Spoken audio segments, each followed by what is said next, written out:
sort of space, right? The Cái ông officer phạt doesn't hôm nay know là what's ngày in the 5 car tháng or 4 in the năm apartment during a 2021, domestic situation. là ngày thứ hai đầu You're tuần. walking into Thì phiên someone tòa else's xử territory, so to speak. Right? viên cảnh sát, Yes. cựu viên cảnh sát And so there ở could be guns, there Minneapolis, could be knives, there could be ông any Derek number of Chauvin, người mà instruments đã that đè could bring harm to cái a police officer, right? cái cổ chân và cái cổ người da đen, Now, obviously, thì there's làm anh ta tens of mắc mang. thousands of traffic Thì stops, bây and giờ there's đang xử not ở every tuần traffic thứ stop 2 is và violent. I'm not mời các suggesting bạn that, but that does tham happen khảo regularly. cái Agreed? sự điều trần giữa cảnh sát Traffic trưởng stops turn violent. Yes, they can. và luật sư công So, tố. when Chúng ta we're có thể tham talking khảo about về the use of thêm force thông tin và policy cũng under tham khảo cách ra cái điều ra 5-1.01, tòa ở Hoa Kỳ như thế nào. the last sentence that wasn't read before is the force used shall be consistent with current MPD training.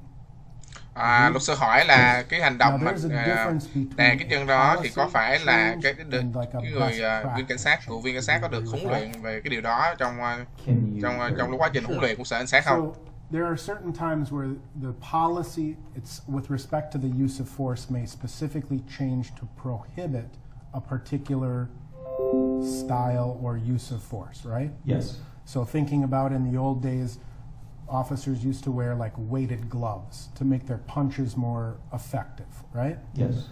The policy changed and prohibited that, correct? Yes. And then there's a difference between, say, the evolution of defensive tactics.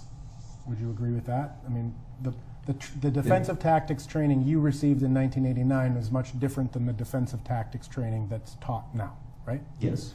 And I believe it was maybe 15 years ago that the Minneapolis Police Department started moving từ năm towards 1988 đến more bây giờ nó body khác nhau, weight control, cái thời kỳ sort cũ nó of khác với điều mới. jiu-jitsu training as opposed to physically striking people to gain compliance.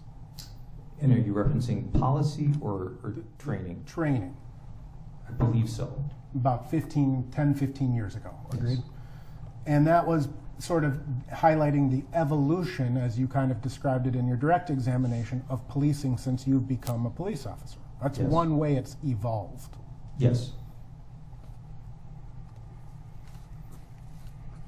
And when something changes per policy, can't wear weighted gloves anymore, for example, that's it, no more. Agreed? Yes, I agree. Yes.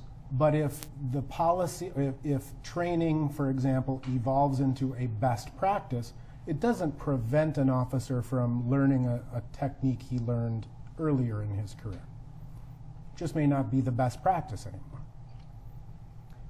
So I pause just to, when you say that they're learning something, but if it's not in alignment with our policy, then that would not be prohibited.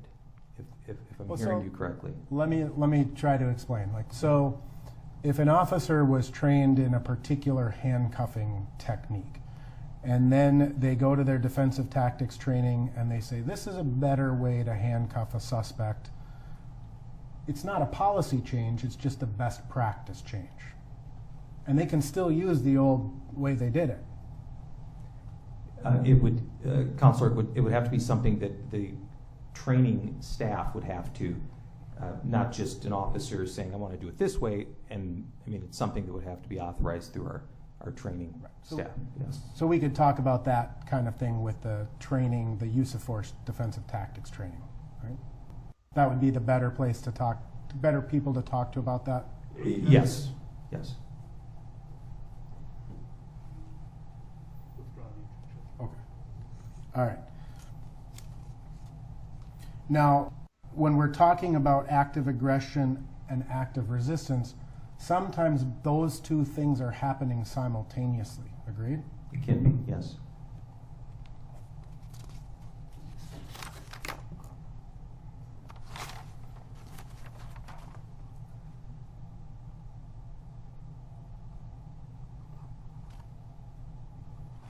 Go back to...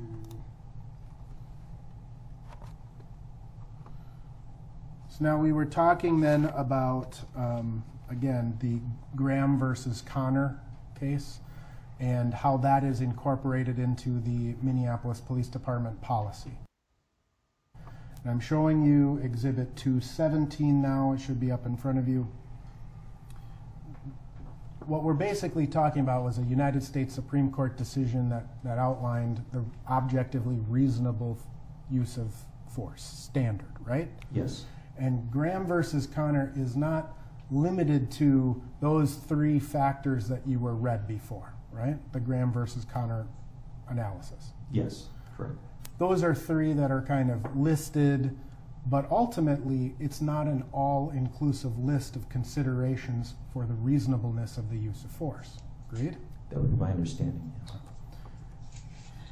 And in fact, what the policy reads is that the reasonableness of a particular use of force must be judged from the perspective of the reasonable officer on the scene rather than with the 20/20 vision of hindsight, right? Yes. So we're looking at it in the instant and the moment based upon the objective standard, right? Yes. Now the policy also includes that the calculus of reasonableness must embody allowance for the fact that police officers are often forced to make split-second judgments in circumstances that are tense, uncertain, and rapidly evolving about the amount of force that is necessary in a particular situation, right? Yes. And that's because when officers go to a situation, kind of like what we talked about before, what can be initially very minor can grow into something major. Agreed? Yes.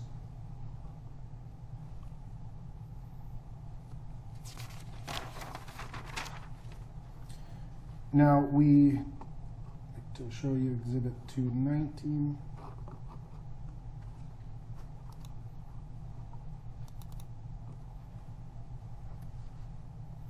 Các bạn, thì phiên tòa sẽ tiếp tục kéo dài trong tuần này, và vì nhiều nhân chứng ra, những người cảnh sát trong cái cảnh sát ở Minneapolis, rồi những người witness, những người nhân chứng đã ra vào tuần trước, thì có thêm nhân chứng ra, thì sẽ có phiên tòa sẽ kéo dài trong tuần này, và sẽ cung cấp ví dụ sẽ cập nhật những thông tin mới nhất.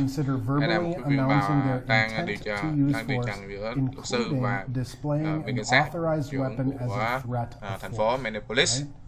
So sometimes an officer has to take out his gun, say, hey,